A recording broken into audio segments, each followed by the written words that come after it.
Bienvenue à tous. Welcome to Reporters here on France 24. In this edition, we give you a look inside life in the French Foreign Legion. Claire Pacquelin is just back from Mali, where she was embedded with the legionnaires. It's a force made up of many different nationalities, but it is the French Foreign Legion. What did you find when you got there? It's an extraordinary thing, the French Foreign Legion. All these men who have come from around the world fighting for France, serving a country which isn't their own. It's been around for 180 years, and there's no other country in the world that has a Foreign Legion like France does. Looking forward to seeing this report. Claire and Fanny Allah were embedded with the legionnaires in the Sahel. They were actually in Mali. And of course, this is part of Operation Barkhane, the fight against Islamist insurgency across that part of Africa. This is their report.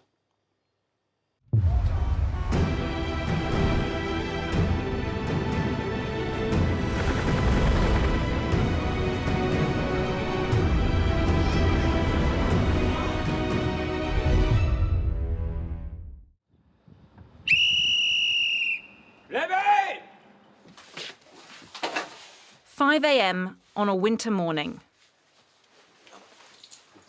The wake-up call is brutal. On fait une petite marche de cohésion. La section fait petite marche.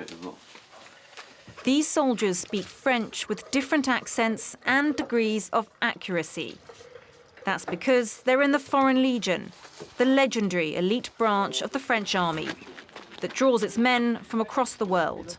4e section rassemblée sur le rang pour l'appel de matin. 21 caporaux et légionnaires. À vos capachefs. Go! 2 weeks before they head to the desert in Mali, the legionnaires will hike through the hills near their base in southern France.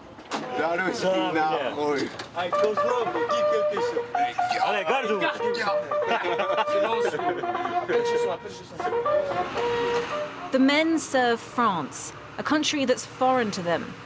They follow strict rules and customs, but in return, they're given a new life. The Legion says the tough discipline is necessary to create unity between all 140 nationalities. C'est bon, mon instant complet. On est parti pour une marche de vingtaine de kilomètres, avec 400 mètres de dénivelé. Direction, c'est la cavalerie, sud-est, formation, une colonne.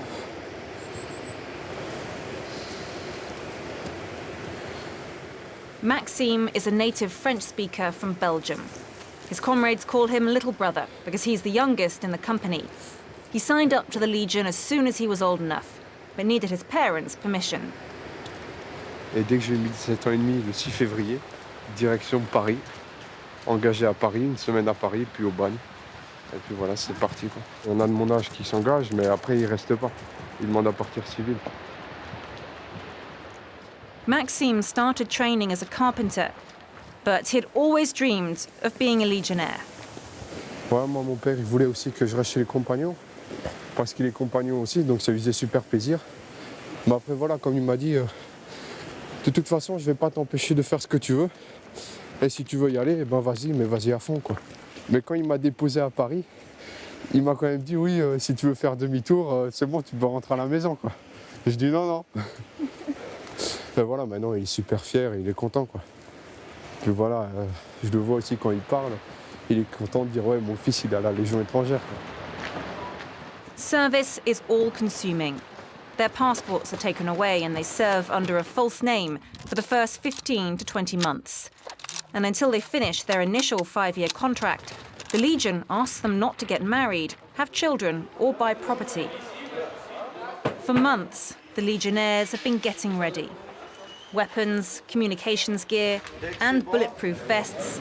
All this will soon be sent by air to Mali. Sergeant GIACOMO is from northern Italy. He's been in the Legion for 10 years and served twice in Afghanistan. Le but, c'est partir en opération. C'est pas rester au quartier. Ouais. C'est pour combattre le terrorisme, bien sûr, pour pas que ça arrive ici, en France ou en Europe. Ça le but. But the Italian isn't used to cameras or conversation when he's at work. Non, il y a beaucoup de travail. Ouais.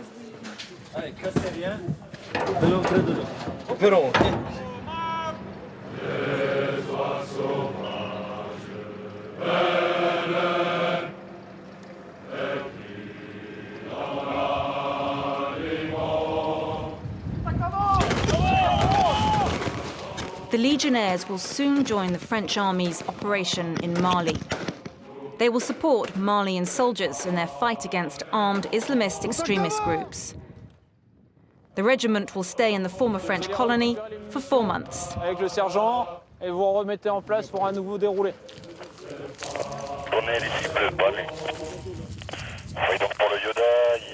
3,000 miles away, somewhere in the Malian desert, near the border with Niger.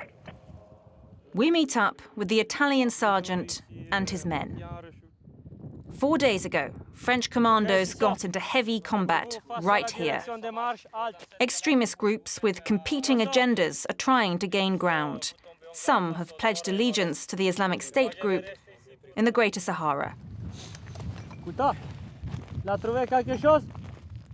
Un étui? Comme ça, Kouta? Tous comme ça?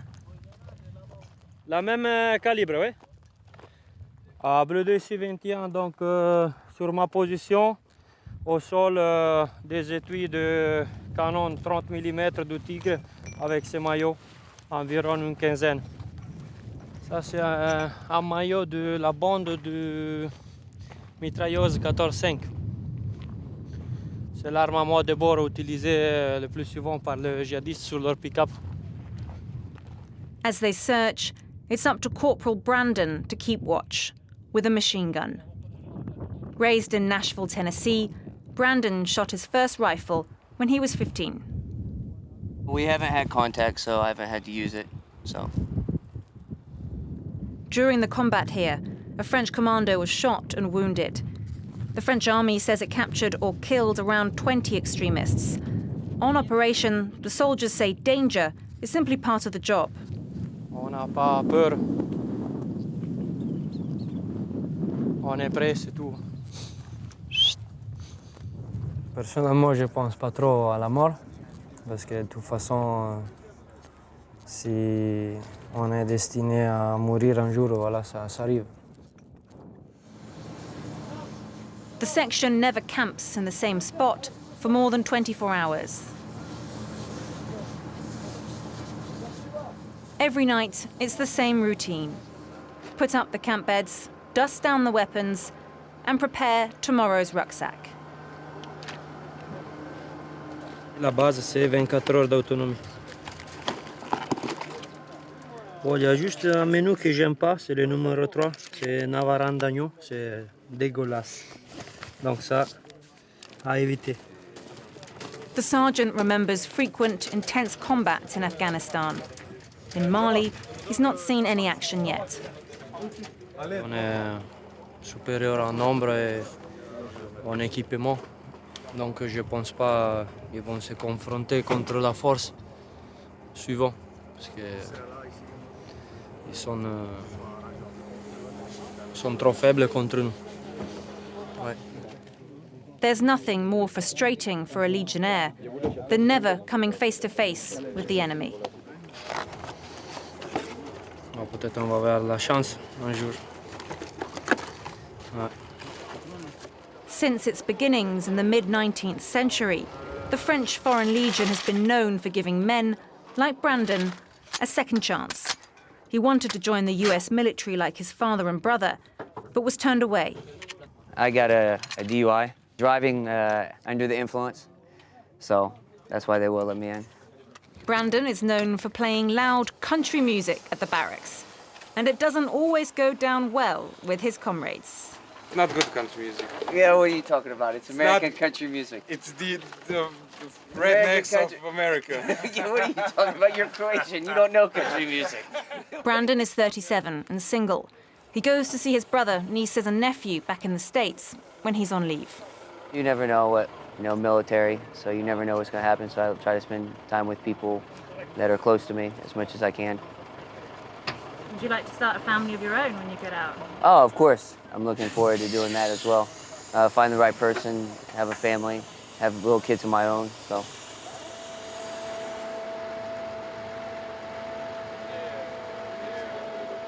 Another day in the desert. Sergeant GIACOMO and his men get ready for more searching. Roadside bombs are the deadliest threat to the French army. To avoid them, the legionnaires travel off-road. And that means long, bumpy rides packed inside armored vehicles. The temperature can reach 50 degrees Celsius. Dès que je rentre en France, les premières choses que je vais faire, c'est prendre une bonne douche. Au week-end, je vais sortir, je vais manger un bon plat de sushi avec un coca fraîche, des fruits. Je vais regarder quelques films. Le premier week-end, je sors. Bien sûr, je vais sortir quelque part. Montpellier peut-être. Je vais à la mer. Voilà, c'est ça que je fais. Débarqué. It's the first time French soldiers have searched this area. They stop and speak to everyone they meet to get local information. Il y a un civil qui vient d'annoncer qu'il y a 3 motos qui viennent tailler la route vers le sud. Allez, 23. Some of the people are very helpful, the civilians, because they want to get rid of the terrorists. And so, or they could be working for them and getting paid to say, hey, we went this way, and they went the other way. So hopefully it's true that he's telling us the real information. So, you know, a lot of these civilians are good people. You know, they don't have a lot, and then there's always those bad people that want to use the civilians to hide, and they fight like cowards. They use the civilians to hide and everything like that, and threaten the civilians. But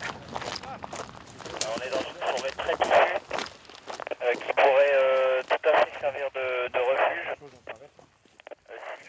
French aircraft wouldn't see much beneath the trees here. In what looks like a hideout, this sergeant finds the remains of a campfire and something else. Ça, par contre.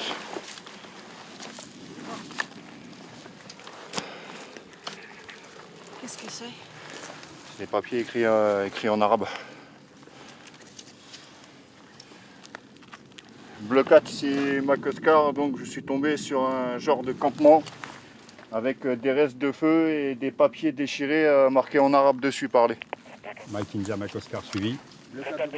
La zone, on en voit, c'est couvert, comme ça quand l'avion est en train de passer, il n'y a personne qui voit. Et en plus, on est juste à l'oued là. Juste à la fin de l'oued, là, ils voient tout ce qui passe. Et eux, ils sont cachés, et nous, on passe, on les voit pas. C'est bien caché, là. They send photographs of the Arabic writings to a translator, who tells them they're verses from the Quran and GPS coordinates. C'est un vrai jeu de puzzle, hein? Oui, pas encore. Once again, there are clues, but their enemy is nowhere to be seen.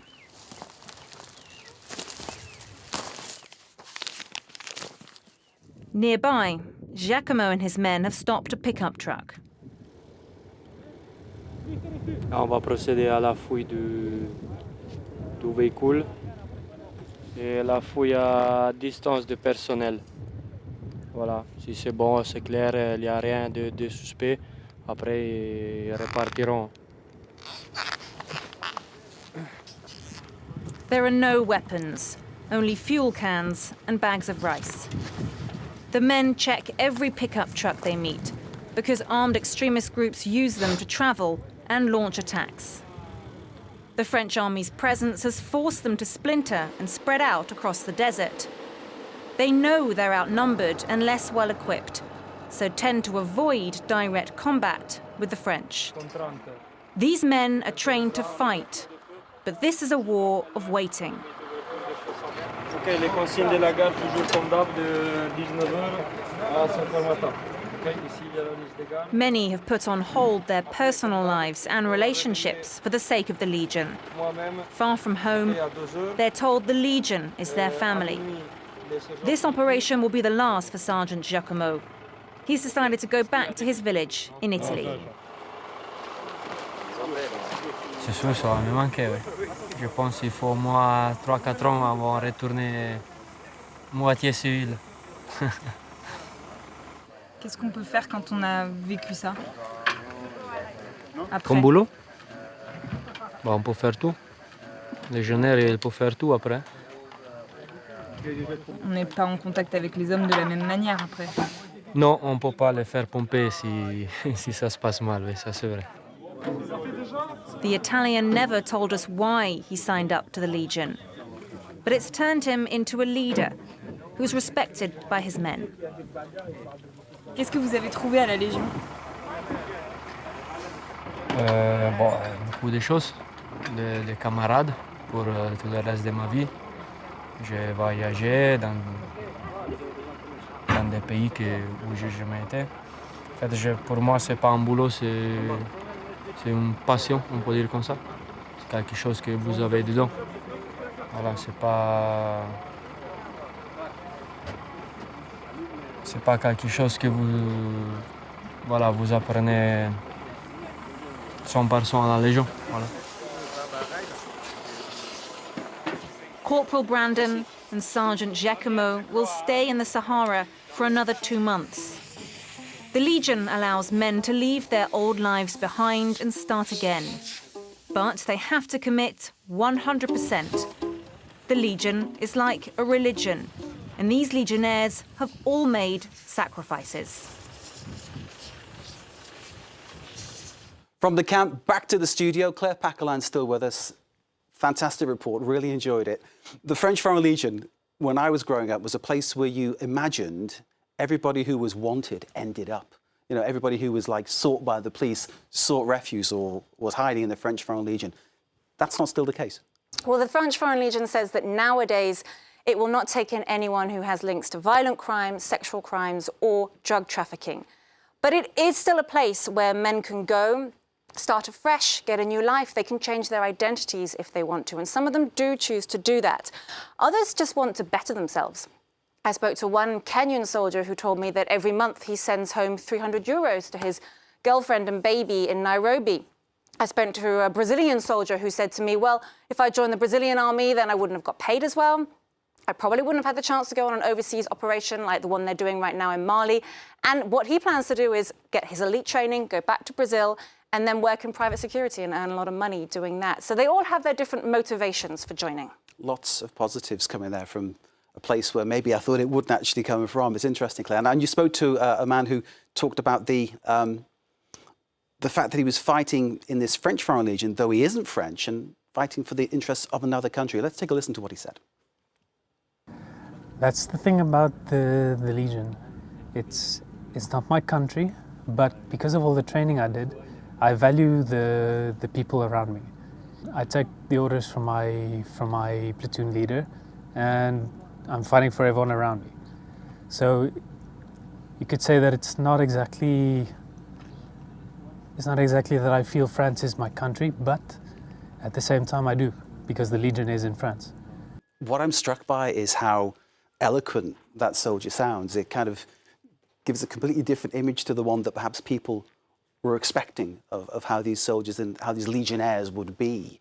An eloquent guy. Is that typical? Is his attitude typical of the people you met in the unit? Well, I think the Foreign Legion makes a real effort to make sure that everyone is integrated. So Robert, a few years ago, didn't speak a word of French. He now speaks perfect, fluent French. And English. And English as well. And he told me that at the beginning it was pretty difficult because he would hear orders, he couldn't understand what was going on, he got punished, go dig a hole, go clean the toilets, go do guard duty. But now he speaks fluent French, and that's something the Legion really tries to do, because if it's going to work, everyone has to speak the same language. That's a crucial thing about the Foreign Legion. Everyone has to be speaking the same language. Some of those punishments sound completely brutal, but I suppose that's the nature of the Foreign Legion. It's the way it is. It's about they sign up for it. It's about knocking they know people what they're into doing. shape. It's that kind of thing. Now, in terms of what happens in Operation Barkhane, the everyday routine that you witnessed, that you were part of for the duration of this mission, I wonder how dangerous it is, how that feeling of imminent danger must be there all the time. Well, what their job is, we stay for 6 days with one section in the desert, and their job is to try and track their enemy, try and collect intelligence, try and work out where their enemy is. Massive challenge they face is the sand. The sand in the Sahara Desert gets everywhere. It gets inside their vehicles, gets inside their weapons. Some of the vehicles the French army is using date back to the 1980s. You can imagine if something goes wrong in the middle of the desert, if a vehicle breaks down, It's a huge problem. The convoy becomes a target all of a It's sudden. quite alarming their equipment's so old. It is alarming, but they take good care of it. Every evening, the soldiers would be dusting down their rifles, and we would be dusting down our cameras, trying to make sure there was no sand getting lodged in the lenses. So, yeah, operating in the desert is definitely a challenge. But while you were there, there was no actual terrorist, Islamist threat, no feeling that something was going to happen? Well, that is something that is in many ways quite frustrating, actually, for some of the legionnaires. It's because they are elite soldiers, they're trained, and they want to come face to face with their enemy. And while we were there, that did not happen. And it's something that for them is frustrating. Fortunately for you. Claire, thank you very much indeed. Claire's report, of course, along with Fanny Allard, can be seen again via our website, france24.com. This is Reporters on France 24. Stay with us.